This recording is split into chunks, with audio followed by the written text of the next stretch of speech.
আসসালামু আলাইকুম। হিকায়াতে সাহাবা হইতে পড়া হইতেছে হুদাইবিয়ায় হযরত আবু বকর রাদিয়াল্লাহু আনহু এবং সাহাবাদের আমল। বিখ্যাত হুদাইবিয়ার সন্ধি ষষ্ঠ হিজরি জিলকাদ মাসে সংগঠিত হয়। প্রায় 15 বছর সাহাবিকে লইয়া 1500 সাহাবিকে লইয়া হুজুর পাক সাল্লাল্লাহু আলাইহি ওয়াসাল্লাম উমরা করিবার উদ্দেশ্যে মক্কা শরীফ রওনা হন।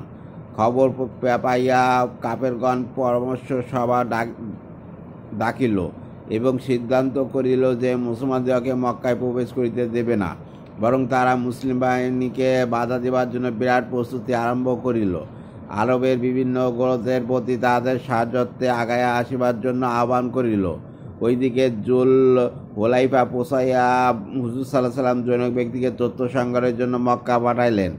লোকটি পূর্ণ তথ্য সংগ্রহ করিয়া আসফান নামক স্থানে আসিয়া হুজুর পাক সাল্লাল্লাহু আলাইহি ওয়াসাল্লামের সহিত সাক্ষাৎ করিয়া রিপোর্ট দিল যে মক্কাবাসীগণ এক জবরদস্ত দল তৈরি করিতেছে, তাহাদের সাহায্যের জন্য পার্শ্ববর্তী গোত্রসমূহকে ডাকিয়া পাঠাইয়াছে। হুজুর সাল্লাল্লাহু আলাইহি ওয়াসাল্লাম সাহাবাদের সহিত পরামর্শ করিলেন যে এই পরিস্থিতিতে কি করা যায়। হুজুর পাক সাল্লাল্লাহু আলাইহি ওয়াসাল্লাম বলেন, দুই উপায় অবলম্বন করা যাইতে পারে। প্রথমত, আমরা বাইরের সাহায্যকারীদের ঘর বাড়ি আক্রমণ করিতে পারি। দ্বিতীয়ত, আমরা সম্মুখে অগ্রসর হইতে থাকি।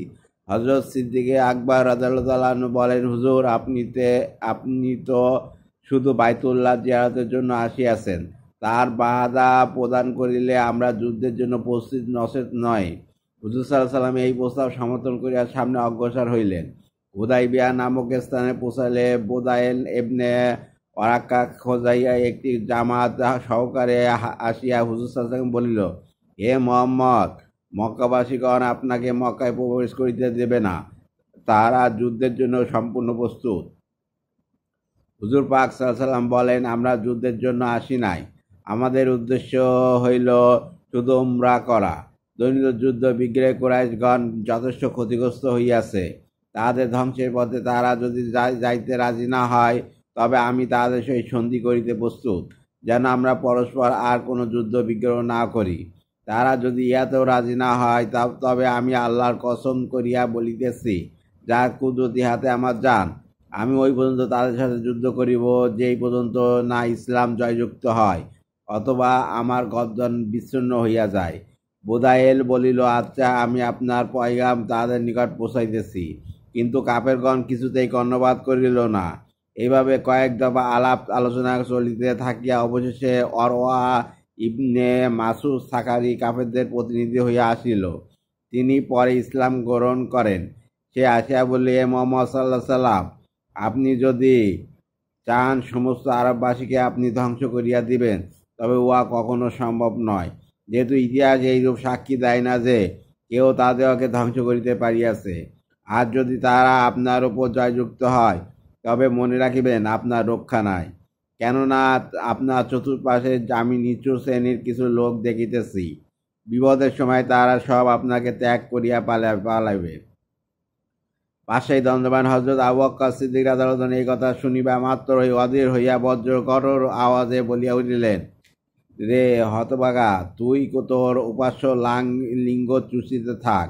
তুই কি করিয়া ধারণা করিলে যে আমাদের প্রিয় নবী সাল্লাল্লাহু আলাইহি ওয়াসাল্লাম একে ছাড়িয়া আমরা পলায়ন করিব? ওরা জিজ্ঞাসা করিল, উনি কে? উত্তর করিল, আবু বকর সিদ্দিক রাদিয়াল্লাহু আনহু। ওরা আবু বকর রাদিয়াল্লাহু আনহুকে সম্বোধন করিয়া বলিল, আপনার বহু দিনের একটা দান আমার কাঁধে রইয়াছে, যার প্রতিদান আমি এখনো দিতে পারি নাই, নচেৎ আপনার গালির নিশ্চয়ই আমি জবাব দিতাম। এই বলিয়া সে পুনরায় হুজুর সাল্লাল্লাহু আলাইহি ওয়াসাল্লামের সহিত কথাবার্তা শুরু করিল। আরবের দস্তুর মোতাবেক কথায় কথায় সে হুজুর সাল্লাল্লাহু আলাইহি ওয়াসাল্লাম দাড়ির মধ্যে হাত রাখতেছিল। এই দৃশ্যপূর্ণ আচরণ সাহাবারা সহ্য করিবেন কেন? স্বয়ং ওর ভ্রাতুষ্পুত্র হযরত মুগীরা ইবনে শুবা রাদিয়াল্লাহু আনহু লৌহ শিরামর পরিহিত শস্ত্রে সজ্জিত নিকটে দণ্ডবান ছিল। সে তরবারের খাপ ওরওয়া হাতে মারিয়া বলিয়া উঠিল, বেয়াদব, হাত সরাইয়া রাখো। ওরওয়া জিজ্ঞাসা করিল, উনি কে? উত্তর করিল, মুগীরা ইবনে শুবা। ওরা বলিল, ও তোর গাদ্দারের পরিণতি এখনো আমি ভুগিতেছি, অথচ তোর এহেন ব্যবহার। ইসলাম গ্রহণের পূর্বে মুগীরা কয়েকজনকে হত্যা করিয়াছিল। ওর সেই জরিমানার টাকা আদায় করিতেছিল সেদিকে ইঙ্গিত ছিল। মূল কথা দীর্ঘক্ষণ যাবৎ ওরা আলাপ আলোচনা করিতে থাকে ও কথার ফাঁকে ফাঁকে সাহাবাদের হালত পর্যবেক্ষণ করিতে থাকে। পরে সে ফেরত গিয়া মক্কাবাসীদের নিকট এইরূপ রিপোর্ট দেয় যে, হে কুরাইশগণ, কায়সার কেসরা নাজরির দরবারে আমি গিয়াছি। কসম আল্লাহর, আমি দুনিয়া কোনো বাচ্চাকে অতখানি শ্রদ্ধা তার সভাসদকে করিতে দেখি নাই যতখানি মোহাম্মদ সাল্লামকে তার সাহাবারা শ্রদ্ধা করে। তিনি থুতু ফেলিলে তার হাতে পরে পরে সে উহাকে মুখে ও শরীরে মলিয়া লয়। তার আদেশ পাওয়ার সঙ্গে সঙ্গে উহা পালন করিবার জন্য সকলে ঝাঁপিয়া পড়ে। তার উজুর পানি লইয়া আপোষে কারাকারি লাগিয়া যায়। মাটিতে পড়ার আগে উহাকে গায়ে হাতে মালিশ করিয়া লয়। কেউ এক বিন্দু না পাইলে সে অন্যের ভিজা হাত হইতে কিছু লইয়া আপন মুখে মালিশ করে। তার সামনে খুব ক্ষীণ আওয়াজে কথা বলে। শ্রদ্ধা কেউ তার দিকে মাথা উঁচু করিয়া তাকায় না। তার মাথা এবং দাড়ির কোনো চুল পড়িয়া গেলে শ্রদ্ধার সহিত তারা উঠিয়া রাখে। মূল কথা, মনিবের এত বেশি শ্রদ্ধা করিতে আমি আর কোথাও দেখি নাই।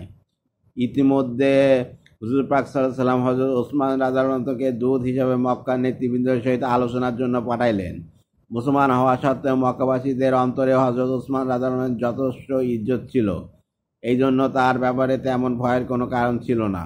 তাকে পাঠাবার পর সাহাবারা ঈর্ষান্বিত হইয়া বলাবলি করিতে লাগিল, ওসমান তো মজা করিয়া তওয়াফ করিবে, আর আমরা রইয়া গেলাম। হুজুর সাল্লাল্লাহু আলাইহি ওয়াসাল্লাম বলিলেন, আমার মনে হয় না ওসমান রাদিয়াল্লাহু আমাকে ছাড়িয়া তওয়াফ করিবে। মক্কায় পৌঁছাবার পর হযরত ওসমান রাদিয়াল্লাহুকে আব্বান ইবনে সাইদ আশ্রয় দিল এবং বলিল, আপনি যেখানে ইচ্ছা যাইতে পারেন, কেউ আপনাকে বাধা দিতে পারিবে না।